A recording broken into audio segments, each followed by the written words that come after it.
శ్రీ గురుభ్యో నమ. శ్రీ మహాగణాధిపతే నమ. శ్రీ మహాసరస్వత్యై నమ. హరి ఓం. శ్రీమాత్రే నమ. ప్రతి మాసం ముందు కూడా మాస ఫలితాలు చెప్పుకునేటువంటిది. ఈ యొక్క మాస ఫలితాల్లో జూలై మాసం యొక్క ఫలితాలు ఏ విధంగా ఉండబోతున్నాయి, అలాగే జూలై మాసం అంటే మనకు ఆషాఢ మాసము, అట్లానే మాసం చివరిలోకి శ్రావణ మాసం ప్రవేశిస్తుంది. ఇటువంటి మహత్తరమైనటువంటి మాసాల్లో కూడా ఆషాఢ మాసం చాలా గొప్పదైందని చెప్పబడింది. ఈ ఆషాఢ మాసంలో ముఖ్యంగా మనకు ప్రత్యేకంగా ఏంటి పండగ అంటే దేవతలకు సూర్యోదయం అయ్యేటువంటి సమయము. దేవతలకు సూర్యోదయం అంటే దక్షిణాయన అంటే రాత్రి సమయం, దేవతలకి రాత్రి సమయం అయ్యేటువంటి సమయం. ఈ దేవతలకి రాత్రి సమయం ఏదైతే ఉంటుందో వాళ్ళకి దక్షిణాయన పుణ్యకాలం నుంచి ప్రారంభమవుతుంది. కాబట్టి దేవతల రాత్రి సమయాన్ని దక్షిణాయన పుణ్యకాలంగా మనము అనేకమైనటువంటి వ్రతాదులు, అనేక నియమిష్టలతో దీక్షగా చేసుకునేటువంటి కర్తవ్య మార్గాలు అనేకం కూడా ఉంటాయి. అది ఇక్కడి నుంచి మొదలవుతుంది. అట్లనే తొలి ఏకాదశి అని మానవులకి ఉండేటువంటి ప్రధాన పండగ, మొదటి పండగ తొలి ఏకాదశిగా చెప్పబడింది. ఈ తొలి ఏకాదశి అనేటువంటిది మనము దేవతల్లో విష్ణుమూర్తికి ప్రత్యేకంగా ఈ ఏకాదశి ఉపవాసాలు ఎవరైతే ఉంటారో ఈ ఏకాదశి నుంచి పాటిస్తూ ఉంటారు. కాబట్టి తొలి ఏకాదశి నుంచి ప్రారంభమయ్యేటువంటి దాన్ని ప్రత్యేకంగా తీసుకొని ద్వాదశ అంటే మనం ఉన్నటువంటి 12 మాసాలు కూడా ఏకాదశి ఉపవాసం మొదలు పెడతారు, ఉపవాసాలు ఉండడం. అటువంటి మహత్తరమైనది ఆషాఢ మాసంలో వస్తున్నాయి తొలి ఏకాదశిని. అట్లానే దక్షిణాయన పుణ్యకాలము, అలానే మనకు శని వక్రగమనం కూడా నడుస్తుంది. 13వ తారీఖు నుంచి జూలై వక్రగమనంలో వస్తున్నారు. ఇటువంటి మహత్తరమైనటువంటితో పాటు ఇంకా ప్రాంతీయ ఆచారాలను బట్టి కొంత జాతర కావచ్చు, అట్లనే తిరునాళ్ళను కావచ్చు, రకరకాల గ్రామదేవతా ఉత్సవాలు కావచ్చు, ఇవన్నీ కూడా ఆషాఢ మాసంలో ప్రత్యేకంగా జరుగుతాయి. అందులోనూ మనకు శక్తి స్వరూపాలని ఆరాధన ఎక్కువగా చేస్తాం ఆషాఢ మాసంలో. ఈ ఆషాఢ మాసంలో శక్తి ఆరాధన చాలా విశేషంగా చెప్పబడింది. కాబట్టి అంటే గ్రామదేవత సంరక్షించబడుతుంది. మనల్ని మన ప్రజలు కానీ మనం ఉండేటువంటి పొలిమేర వరకు కూడా గ్రామ రక్షణగా అమ్మవారు ఉంటుంది. కాబట్టి అటువంటి అమ్మవారికి ప్రత్యేకంగా ఆషాఢ మాసంలో బోనాలు చేస్తాం. ఇక్కడ ఈ బోనాలను గ్రామదేవత ఉత్సవాన్ని, తిరునాళ్ళు, జాతర అని రకరకాల పేర్లతో పిలుస్తూ ఉంటారు. ఇటువంటి ఉత్సవానికి ఆషాఢ మాసంగా పేరు. ఈ ఆషాఢ మాసంలో ఎవరెవరు ఏం చేయాలి, ద్వాదశ రాశుల వారి యొక్క పరిస్థితి ఏ విధంగా ఉంది, వాళ్ళ యొక్క గ్రహస్థితి ఏ విధంగా ఉంటుంది అనేది మనం చెప్పుకునే ప్రయత్నం చేద్దాం.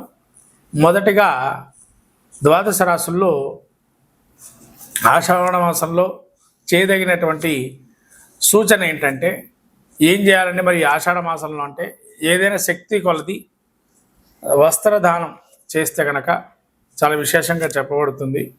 అట్లానే వస్త్రదానంతో పాటు ఏదైనా ప్రతిమా దానం, అందులో వ్యాస పౌర్ణిమ కూడా ఉంది, గురు పౌర్ణిమ అంటారు.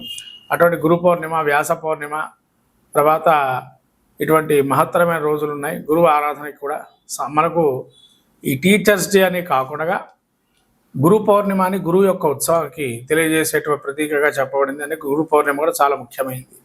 ఇటువంటి మహత్తర రోజులు ఈ ఆషాఢ మాసంలోనే అవన్నీ కూడా మనం జరుపుకొని దేవీ దేవత అనుగ్రహాన్ని పొందుదాము. శ్రీ గురుభ్యో నమ. శ్రీ మహాగణాధిపతే నమ. శ్రీ మహాసరస్వత్యై నమ. హరి ఓం. శ్రీమాత్రే నమ.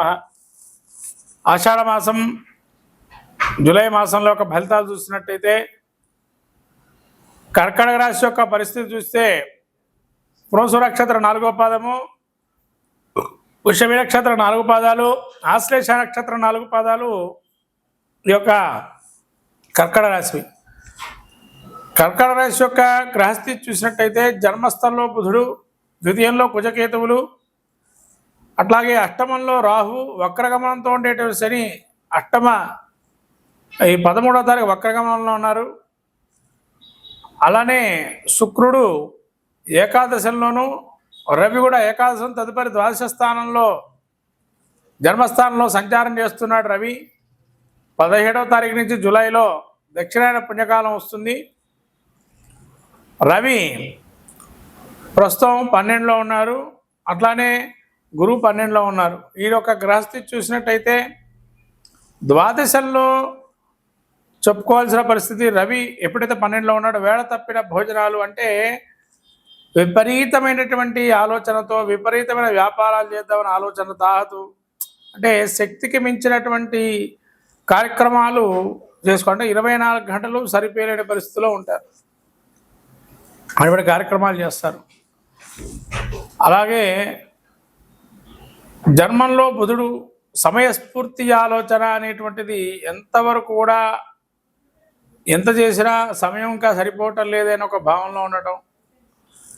అట్లానే బుధుడు జన్మంలో ఉండటం లోభత్వం, ఎవరికైనా సహాయం చేయాలన్నా ఏముందిలే మనం చేసేది ఏముందిలే అని ఒక సహాయం వాళ్ళు మనం చేసుకోలేరా అని ఒక స్థితిలో ఉండడం.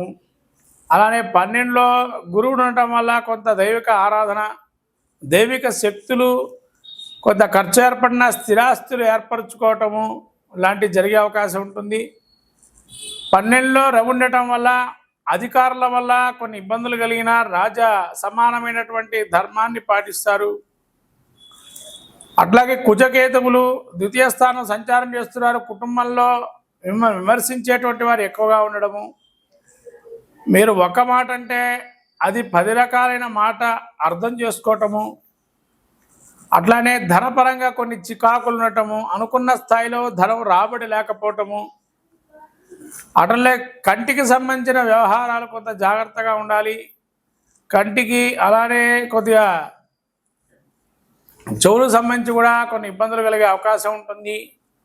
అలానే రాహు మీకు అష్టమంలో ఉన్నాడు, ఆకస్మికమైనటువంటి ప్రయాణాలు, అలానే ఎప్పుడో ఒక దుర్వార్త శ్రవణం వినటము, అంటే ఏదైనా చెడు మాటగా చెడు వ్యవహారాలు కొంత కలగ చేసుకోవడం వల్ల ఆరోగ్య మనుషులు మిమ్మల్ని వ్యతిరేకించి మిమ్మల్ని నిష్ఠూరాలాడి మిమ్మల్ని అక్కడ దోషిగా ప్రయత్నించడం.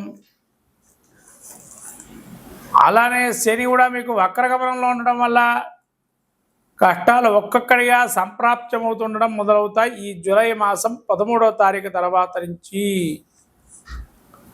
ఓవరాల్గా చెప్పాలంటే కర్కాటక రాశి వారికి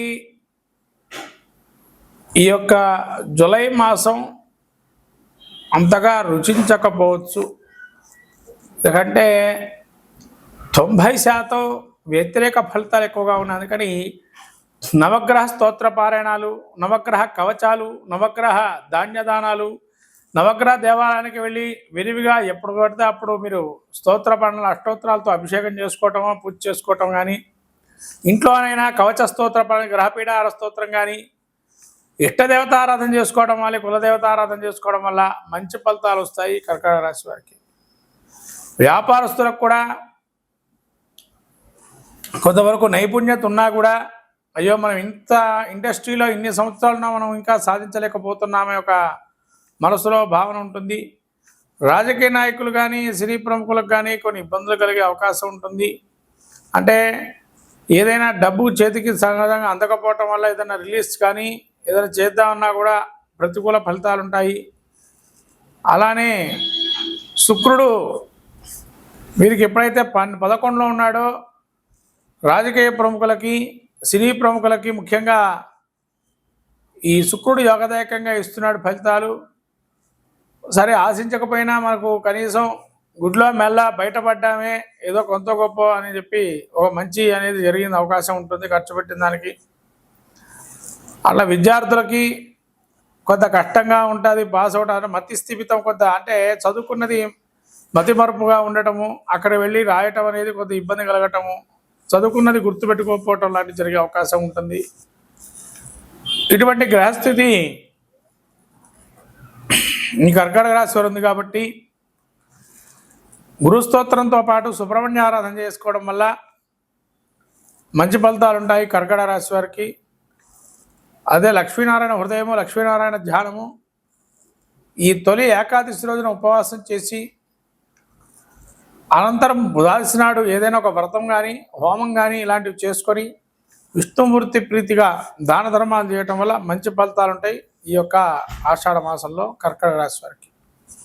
శ్రీమాత్రే నమః.